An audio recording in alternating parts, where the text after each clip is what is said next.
जैसा कि हमने अपने पिछले लेक्चर में राग मारुतिहास के स्वर विस्तार के द्वारा राग मारुतिहास के स्वरूप से परिचय लिया था।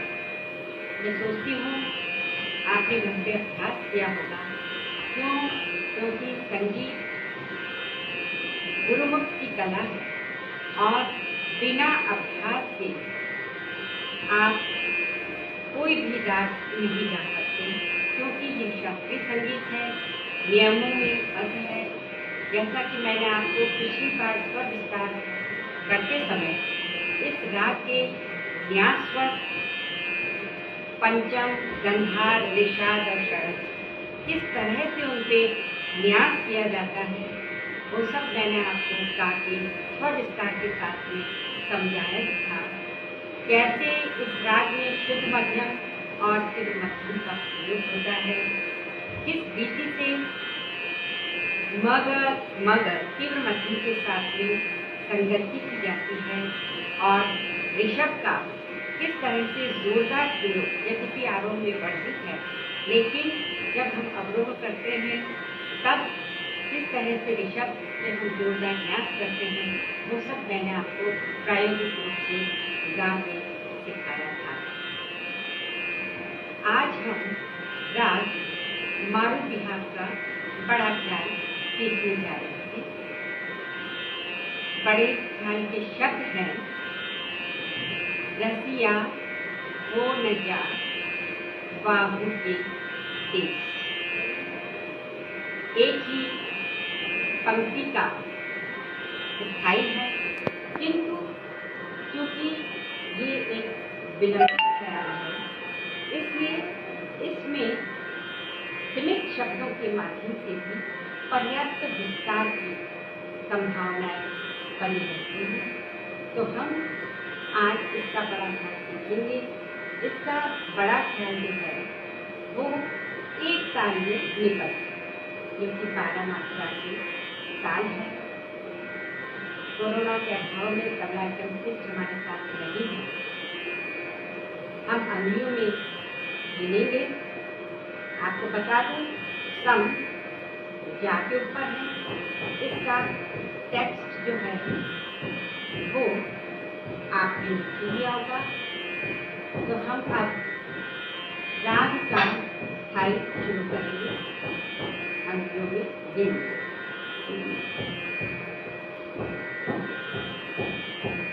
बड़ा ख्याल शुरू करेंगे, विलंबित ख्याल। उससे पहले थोड़ा सा स्वर विस्तार करके हम एक बार राग के स्वरूप के प्लेटफॉर्म पे आ जाना चाहिए। संक्षिप्त स्वर विस्तार के साथ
अभ्यास शुरू करते हैं।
ये विलंबित ख्याल की स्थायी थी।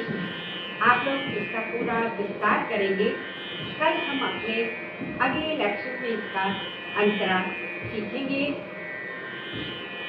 आप अपने चौथे ताले से गाइए या आपका जो भी स्वर सूट कर रहा है जिस ताले से उससे गाइए।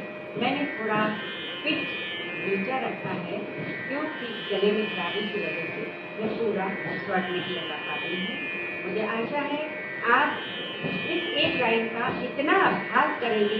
आपको तो पता है विलंबित ख्याल की कितनी गुंजाइश है। पूरा राग का स्वरूप बिल्कुल स्पष्ट होके खड़ा हो जाता है। अतः इन सीमित शब्दों को हम किस तरह से विस्तार में लाएंगे ये मैं आपको इसके बोल अलाप और बढ़ के द्वारा बताऊंगी। कल मैं पहले इसका आपको अंतर सिखाऊंगी। थैंक यू बच्चों, मैंने आपको अपने लेक्चर में राग मारू बिहाग का विस्तृत परिचय बताया था। उसका थाट, उसका वादी, संवादी, अनुवादी, विवादी, उसके नास्वर, उसका गायन समय, इसका विस्तृत परिचय, मुख्य स्वर समुदाय सभी कुछ गा के बताए थे। अब उसका हमें टेक्स्ट भी लिख लेना चाहिए ताकि आपके पास में जो है वो स्मरणीय बातें संग्रहित हो सकें और आप उस राग को अपने विशुद्ध मूल स्वरूप में गा सकें। तो ये राग मारू बिहाग का टेक्स्ट है। इसमें राग का सारा आपका जो है वो परिचय है, थाट, जाति, गायन समय, ये सब, और उसके साथ में पूरा विश्लेषणात्मक वर्णन है। आप इसको एनलार्ज करके देख सकते हैं। और उसके साथ ही इसका जो मुख्य स्वर समुदाय है, क्योंकि इसके बिना हम आलाप नहीं कर पाएंगे, तो वो भी मैंने आपको टेक्स्ट के रूप में देना चाहा है। इसमें इस राग का आरोह, अवरोह, पकड़ और मुख्य स्वर समुदाय, इसको आप लिख लें। और अन्य रागों के साथ में इस राग को कैसे पृथक करेंगे इसका विस्तृत वर्णन भी इसमें है। आप इसे अच्छे से पढ़ें, क्योंकि राग का जब शास्त्रीय पक्ष आपको क्लियर हो जाएगा तो अपने आप उस राग के स्वरों के बारे में आपको आभास हो जाएगा और उसी के अनुरूप आप उस राग को शास्त्रीय नियमों में बांध के और गा सकेंगे, ताकि उस राग की पूरी शुद्धता बनी रहे।